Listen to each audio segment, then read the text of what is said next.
This is Crazy Karen HOA. They wanted control. Karen held a vendor change order and yelled that overruns were none of my concern. "Do not touch my clipboard," she snapped, jerking the board back when I pointed at the line item that did not match the original bid. I teach community college full-time. I cannot afford complaints that follow me home. And right now, Donna Kelly was 3 feet from my face in the Maplewood Commons HOA management office parking lot, with her phone aimed at my chest. The change order showed a landscape contractor billing an extra $4,000 for work that allegedly happened 6 months ago. Except I had photos from that week, showing the same planters already installed. Donna slammed the clipboard against her thigh and said the overrun was approved by emergency vote and none of my business unless I wanted to challenge the entire budget at a hearing. I stepped back and raised my hands. "I am just asking why the date does not match the invoice." She cut me off. "If you want mercy, move somewhere without an HOA." That line again. She had used it twice before, once when my porch light stayed on past 10 during a power outage, and again when my car was parked 6 inches over the garage apron line during a blizzard. Both times she sent certified notices threatening fines. Both times I complied before the deadline. And both times she still filed the complaints as open violations that showed up when I tried to refinance last month. Now the lender was asking for HOA clearance, and the management company claimed my records were lost and would require a $200 search fee to locate. Donna turned and walked toward her golf cart, the one with the blinking amber light that crawled behind residents during evening walks like a mall security rig. I followed at a distance and said I just wanted a copy of the meeting minutes that showed the emergency vote. She stopped, spun around, and said the minutes were being finalized and would be posted when they were ready. I pulled out my phone and opened the portal. The last posted minutes were from 4 months ago.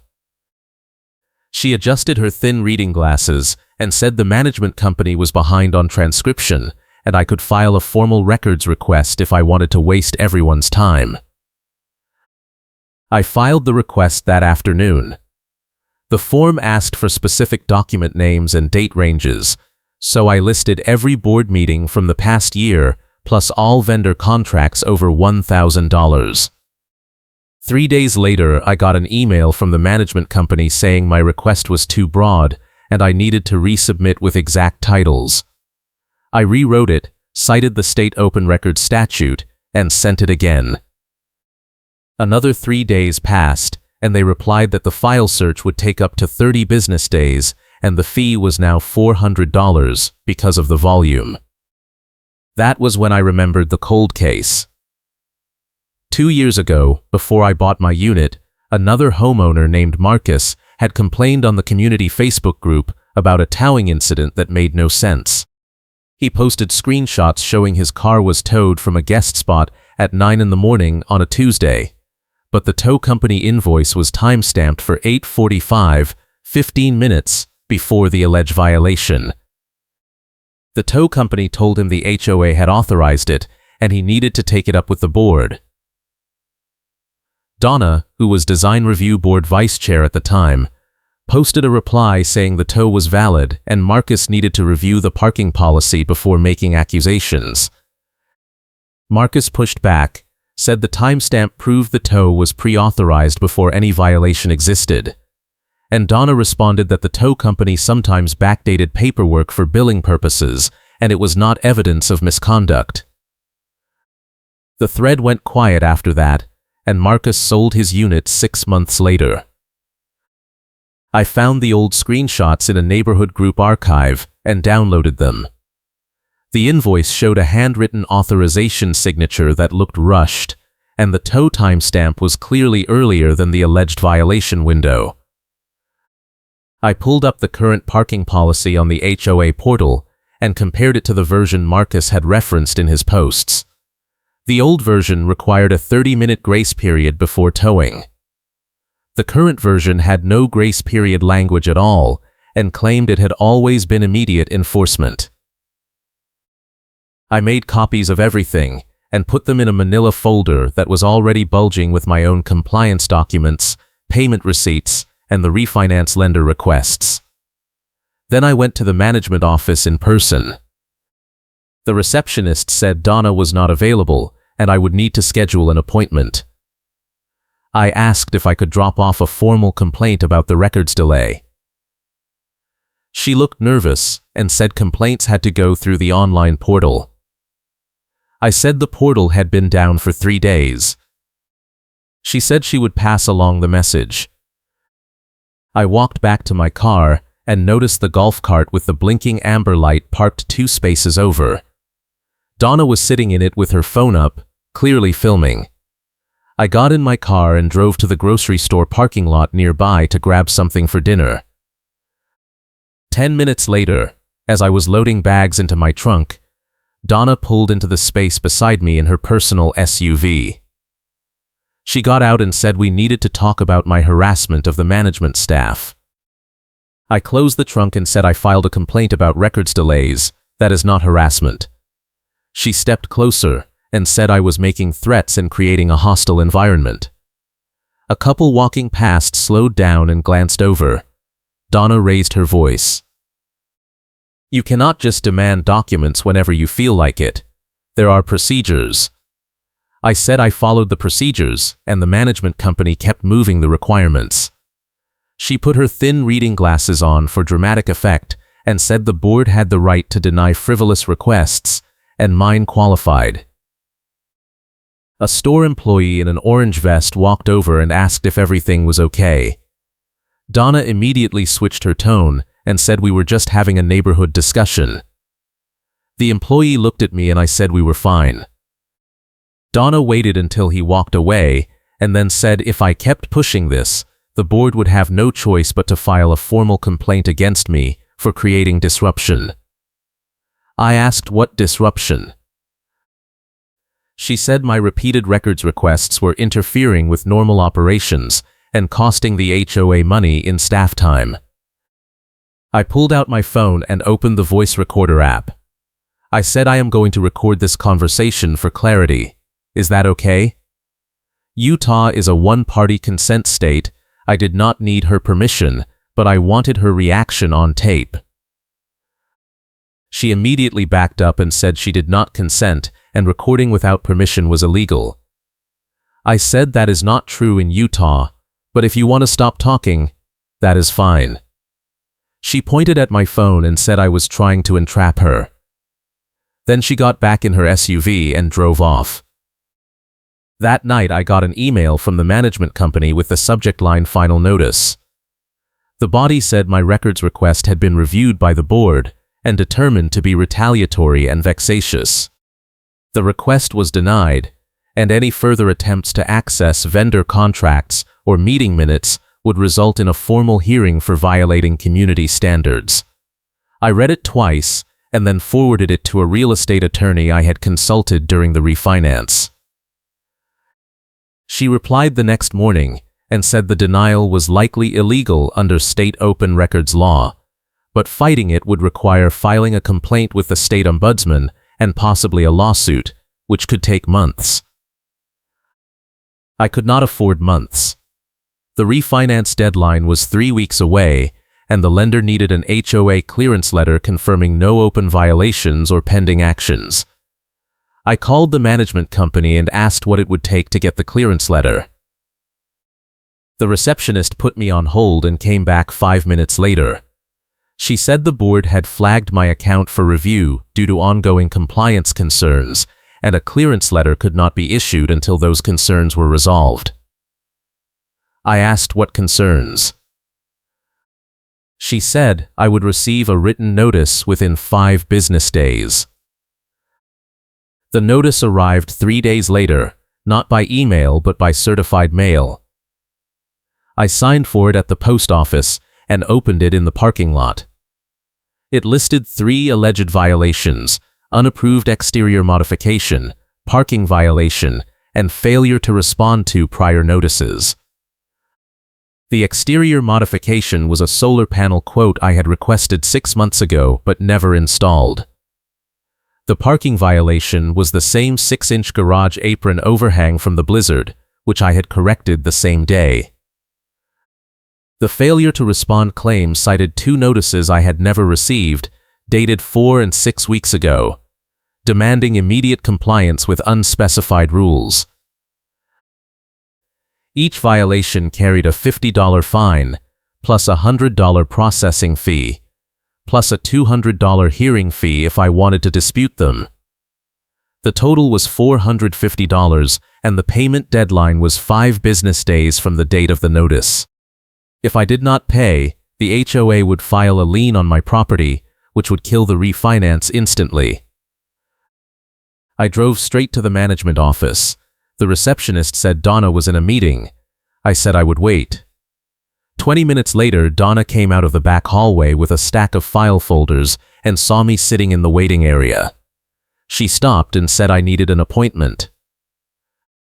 I held up the notice and said I never received the 2 prior notices this references. She glanced at the paper and said all notices were sent to my address of record, and if I did not receive them, that was a mail issue, not an HOA issue. I asked for copies of the prior notices. She said they were in my file and I could request them through the records process. I said I already filed a records request, and it was denied. She adjusted her thin reading glasses and said that request was for vendor contracts. This was a different category. I asked what the process was for violation notices. She said I could file a new request with a $50 processing fee and it would be reviewed within 30 days. I said the payment deadline is 5 days. She said I could pay the fines now and dispute them later, or I could request a hearing and the board would review the matter within 60 days. I walked out and sat in my car. I could pay the fines and lose $450, or I could fight and lose the refinance. Either way, Donna won. Then I remembered something. The city clerk had helped me pull property records during the purchase process. I drove to the city municipal building and asked if HOA meeting minutes were considered public record. The clerk, a woman in her 50s with reading glasses on a chain, said it depends on the HOA structure. If the HOA was incorporated as a nonprofit, which most Utah HOAs were, then yes, board meeting minutes and financial disclosures were public record under state law. She pulled up the Maplewood Commons HOA on her system and confirmed it was a registered nonprofit. She said I could request copies directly from the state database for a small printing fee. I paid $12 and walked out 20 minutes later with printed copies of every filed board meeting minute from the past 3 years. I sat in my car and started reading.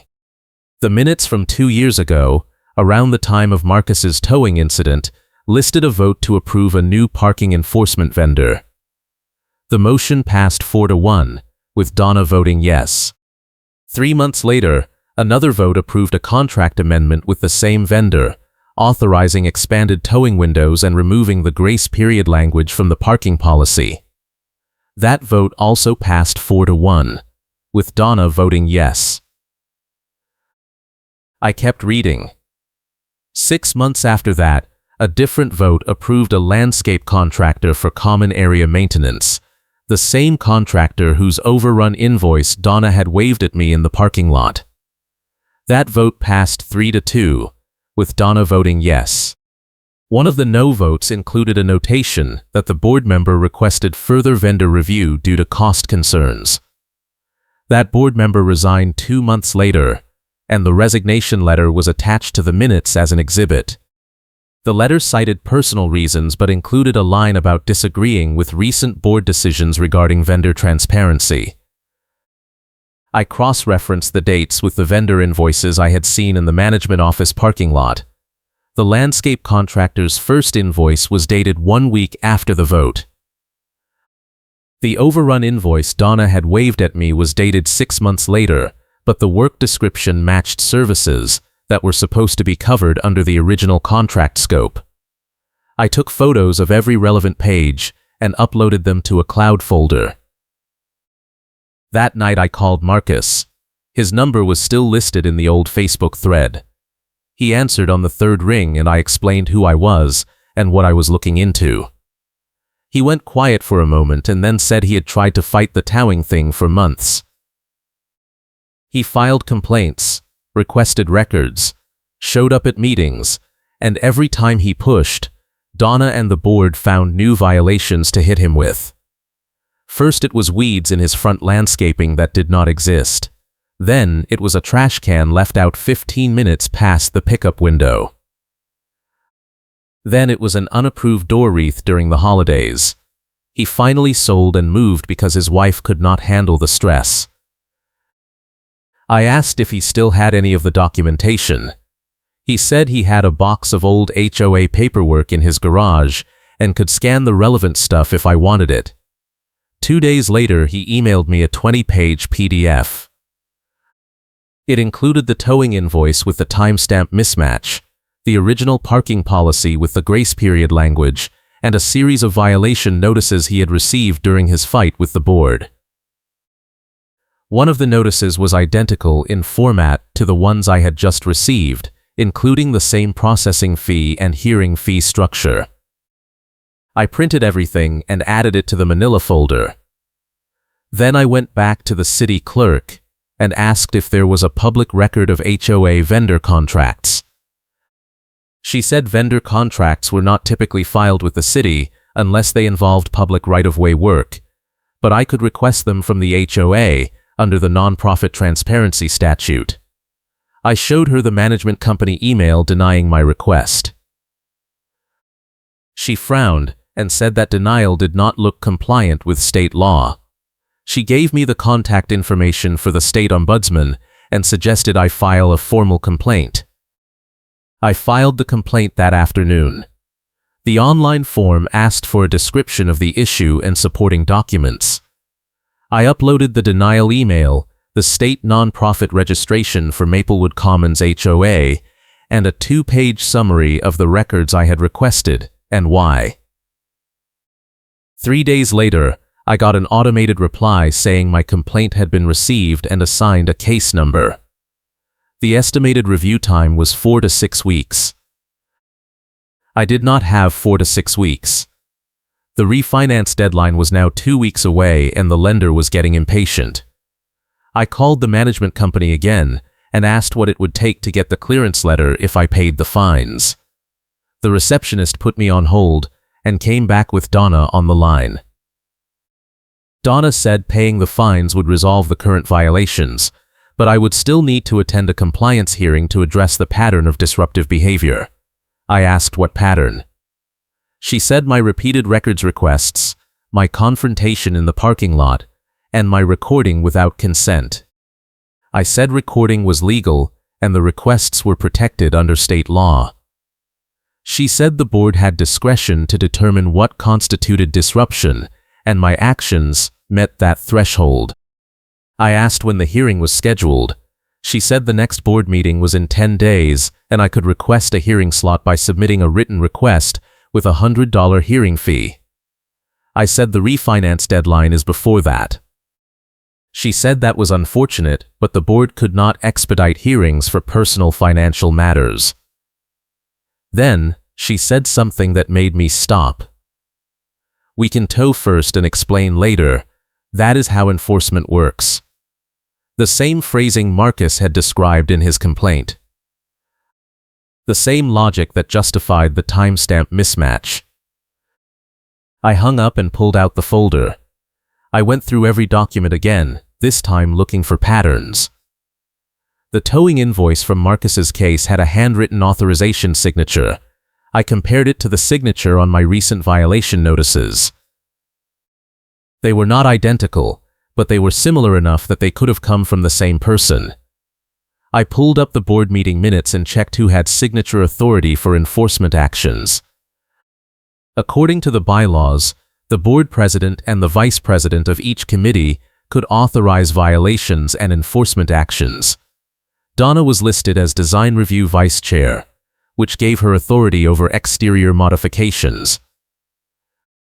The parking and towing enforcement fell under a separate operations committee, but the minutes showed that committee had been dissolved 6 months ago and its duties rolled into design review.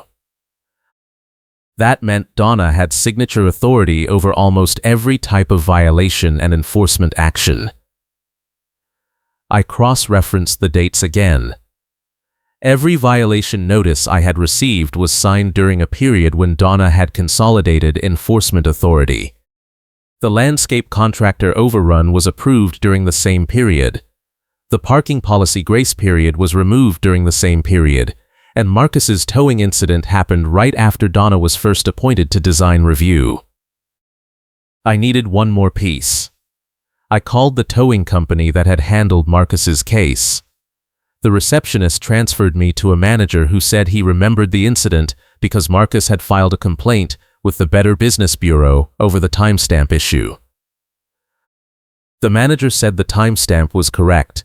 The tow truck had arrived on scene at 8:45 based on GPS logs, but the authorization call from the HOA came in at 8:30. I asked if he still had the call recording. He said the company kept recordings for 3 years for liability purposes, and Marcus's incident was just inside that window. He agreed to pull the file and email me a copy if I sent him a signed release form.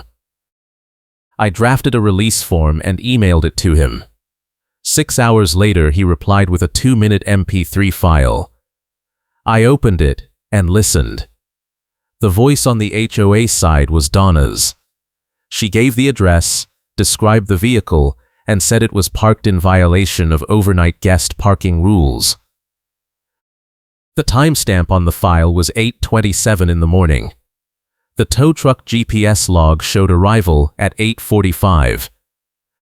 The violation window for overnight parking ended at 8 a.m., which meant the car should have been compliant by the time Donna called it in, and definitely compliant by the time the truck arrived.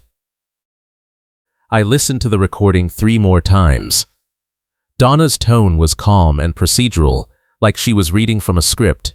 She gave the vehicle description, the spot number, and then said the owner had been warned multiple times and this was a final enforcement action. But Marcus's posts showed he had never received a prior warning about that specific vehicle or spot. The recording was proof that Donna had authorized a tow for a violation that did not exist at the time of the call, and then tried to cover it with a backdated invoice. I burned the MP3 to a flash drive and made 3 copies. Then I drafted an email to every homeowner in Maplewood Commons HOA. I pulled the resident list from the community portal and built a distribution group. The email included a summary of what I had found, links to the uploaded documents, and the MP3 recording of Donna authorizing the tow. I wrote that the board meeting was scheduled in 6 days and I would be presenting this evidence during the open comment period. I did not name Donna directly in the email, I just described the pattern and let the evidence speak. I scheduled the email to send at 6 a.m. on the day of the board meeting. That way, every homeowner would see it before Donna had a chance to spin the narrative or shut it down. I spent the next 5 days organizing the evidence into a presentation binder with tabs for each category: the towing incident, the policy changes, the vendor contracts, the violation notices, and the timeline connecting them all. The morning of the meeting, my phone started buzzing at 6:15. Text messages from neighbors I had never spoken to, asking if the email was real. Questions about whether other people had been targeted. One message from a homeowner who said she had been fined 3 times in 2 months for exterior modifications that were explicitly allowed under the design guidelines, and every fine had Donna's signature. By 9 a.m., the community Facebook group had over 60 comments on a thread discussing the email. By noon, someone had created a shared spreadsheet asking people to log any suspicious violations or enforcement actions they had received in the past 2 years. If you are enjoying this wild ride, hit that like button and subscribe, because this story is about to get even more insane. Donna called an emergency board meeting for 2 p.m., 3 hours before the regular meeting. The notice went out to board members only, but one of them forwarded it to me with a note saying I should know what was coming. The emergency meeting agenda had one item: discussion of defamatory communications and potential legal action against a resident for libel. I showed up at the management office at 1:55. The receptionist said the meeting was closed to non-board members. I said open meetings law required public access to all board meetings unless they were discussing personnel or legal matters in executive session. She looked uncomfortable and said she would check with Donna. 5 minutes later, Donna came out and said the meeting was being held in executive session due to the legal nature of the discussion. I said executive session still required a public portion and a vote to enter executive session. She said the bylaws allowed the board to determine meeting format, and this meeting was closed. I pulled out my phone and started recording. I said I am standing in a public area of the management office, and I am not leaving unless you call the police. Donna stared at me for a long moment and then turned and walked back into the conference room. I heard raised voices inside, and a minute later another board member came out and said they would allow me to observe the public portion of the meeting before the executive session vote. I sat in the back corner of the conference room. The 5 board members were seated at a table with Donna at the head. She called the meeting to order and said they were here to discuss a serious matter involving false accusations and potential legal liability for the HOA. She did not mention my name, but said a resident had distributed emails containing defamatory claims about board actions and vendor relationships. She moved to authorize the HOA attorney to send a cease and desist letter and explore options for a defamation lawsuit.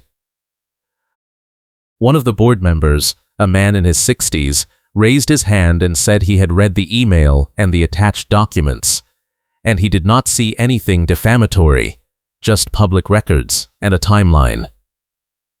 Donna cut him off and said the email contained false implications about improper conduct. The board member said the email did not make any accusations, it just presented facts and asked questions. Donna said the framing was defamatory and the board had a duty to protect the HOA from reputational harm. Another board member, a woman in her 50s, said she had also reviewed the documents and she had concerns about some of the vendor approvals, particularly the landscape contractor overrun. She asked Donna if the overrun had been properly documented with before and after photos as required by the contract. Donna said the overrun was approved by emergency vote and the documentation was in the vendor file. The board member said she did not remember an emergency vote and asked for the date. Donna said it was during a special session in April. The board member said she was not notified of a special session in April. Donna shuffled through her papers and said the notice must have been sent to the old email address. The board member said her email had not changed in 5 years. Another board member, a younger man, said he also did not receive notice of an April special session, and he checked his records before the meeting. Donna said the session was properly noticed, and if they did not receive it, that was a technical issue, not a procedural violation. The older male board member said he wanted to table the defamation discussion and instead review the vendor contracts and enforcement actions listed in the email. Donna said that was outside the scope of the emergency meeting. He said the emergency meeting was called to discuss the email, and the email was about vendor contracts and enforcement, so it was absolutely in scope. Donna said they needed to vote to enter executive session first. He said he would not vote for executive session until they reviewed the documents in public. The tension in the room was thick. Donna looked at the other board members and said if they did not support protecting the HOA from legal liability, she would have to consider whether they were fulfilling their fiduciary duty. The younger board member said that sounded like a threat. Donna said it was a statement of fact. The older board member said he moved to postpone any legal action until the board had a chance to review all the evidence and hear from the affected residents. The motion passed 3-2, with Donna and one other member voting no. Donna stood up and said the regular meeting would proceed as scheduled at 5 p.m., and she expected full board attendance. Then she walked out. The other board members sat in silence for a moment, and then the older man looked at me and said I should bring everything I had to the regular meeting and be prepared to present it during open comment. I went home and printed extra copies of the binder. I also printed a transcript of the towing call recording with timestamps highlighted. At 4:45 I drove back to the management office. The parking lot was full. I counted at least 30 cars, way more than a typical board meeting. The conference room was packed with residents standing along the walls. Donna was already seated at the board table with her thin reading glasses on and a stack of file folders in front of her. The meeting started 10 minutes late because they had to bring in extra chairs. Donna called the meeting to order and said they had a full agenda, and she asked everyone to be respectful and stay on topic. The first agenda item was approval of the prior meeting minutes. One of the board members said she wanted to note a correction to the April minutes, which listed a special session vote that she did not attend and was not noticed for. Donna said the correction could be addressed later. The board member said she wanted it on the record now. Donna said they were not relitigating past meetings. The board member read the correction into the record anyway. The second agenda item was the financial report. The treasurer, a quiet man who rarely spoke, said the landscape maintenance line item was over budget by $6,000 due to the overrun invoice. He said he had requested supporting documentation from the vendor and had not received it. Donna said the documentation was in process. The treasurer said the overrun was approved 5 months ago and the invoice should have been documented immediately. Donna said the vendor had been slow to respond. The treasurer said he contacted the vendor directly and they told him the documentation had been provided to the board in April. Donna did not respond. The third agenda item was new business. Donna tried to move on, but the older male board member said he had a motion to add an emergency item to the agenda. He moved to conduct an independent audit of all vendor contracts and enforcement actions from the past 2 years. Donna said that was outside the scope of new business. He said it was absolutely within the scope given the concerns raised by residents. The motion passed 4-1, with Donna voting no. Then it was open comment. I stood up and walked to the front. I handed out copies of the binder to each board member and kept one for myself. I said I wanted to present evidence of a pattern of improper enforcement actions and vendor approvals that appeared to be coordinated by a single board member. I did not name Donna, but everyone in the room knew who I was talking about. I started with Marcus's towing incident. I played the recording of Donna authorizing the tow 27 minutes after the violation window had ended. I showed the timestamp mismatch on the invoice. I showed the policy change that removed the grace period 3 months after the incident. Then I showed my own violation notices, highlighting the identical format and fee structure. I showed the notices that claimed I had failed to respond to prior warnings I never received. I showed the timeline of Donna consolidating enforcement authority right before the violation started. Then I showed the vendor contracts. I showed the landscape contractor overrun that was approved by a special session vote that half the board did not know about. I showed the towing company contract that was amended to expand enforcement windows right after Marcus filed his complaint. I showed the resignation letter from the board member who questioned vendor transparency. I walked through the timeline step by step. Every piece of evidence was documented with public records, call recordings, and resident complaints. I did not make accusations, I just presented the facts, and asked the board to explain how these patterns were consistent with proper governance. When I finished, the room was silent. Donna sat with her arms crossed and her thin reading glasses pushed up on her head. Finally, the older board member said he had a motion to suspend Donna from all enforcement authority pending the outcome of the audit. The motion passed 4-1, with Donna abstaining. Then the younger board member said he had a motion to refer the matter to the HOA attorney for an independent investigation into potential misconduct. That motion also passed 4-1. Donna stood up and said the board was overreacting to unsubstantiated claims and she would not be part of a witch hunt. She said if the board did not have confidence in her leadership, she would resign from the design review committee effective immediately. The older board member said they were not asking for her resignation, they were asking for accountability. Donna picked up her file folders and walked out. The next day I got an email from the management company. It said my records request had been approved and the documents would be available for pickup within 3 business days. It also said the violation notices had been reviewed and determined to be issued in error, and the fines would be refunded in full. And it said the HOA clearance letter for my refinance had been issued and sent to my lender. 2 weeks later, the HOA attorney released a preliminary report. It confirmed that Donna had authorized multiple enforcement actions without proper board approval, backdated vendor invoices to match budget windows, and created a pattern of selective enforcement targeting residents who questioned her decisions. The report recommended a full management audit, policy revisions to prevent future abuse, and a formal censure of Donna for misconduct. The board voted unanimously to accept the recommendations. Donna was removed from all committees immediately and placed on a no-contact directive by management, meaning she could not initiate any enforcement actions or communicate directly with residents about HOA matters.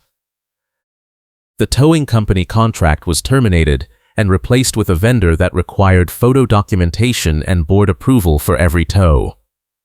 The landscape contractor overrun was reversed, and the vendor was required to refund the excess charges to reduce liability. 3 months later, at the annual meeting, Donna did not run for re-election.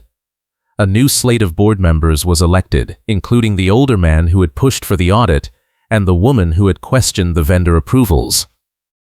The new board implemented a transparency policy requiring all vendor contracts, enforcement actions, and meeting minutes to be posted to the portal within 72 hours. I closed on my refinance 2 weeks after the clearance letter was issued. The lender never knew how close it came to falling apart. Marcus called me after the attorney report was released and said he wished he had pushed harder, but he was glad someone finally caught her. I told him his documentation made the case possible, and without his screenshots and complaint, I would not have known where to start. The manila folder is still in my desk drawer. I keep it as a reminder that documentation always wins, and that the people who scream the loudest about rules are usually the ones breaking them. If you want mercy, move somewhere without an HOA. That was Donna's line. Turns out, the board did not want mercy either. They wanted accountability. And in the end, a management audit that exposes the pattern is exactly what brought the whole scheme down.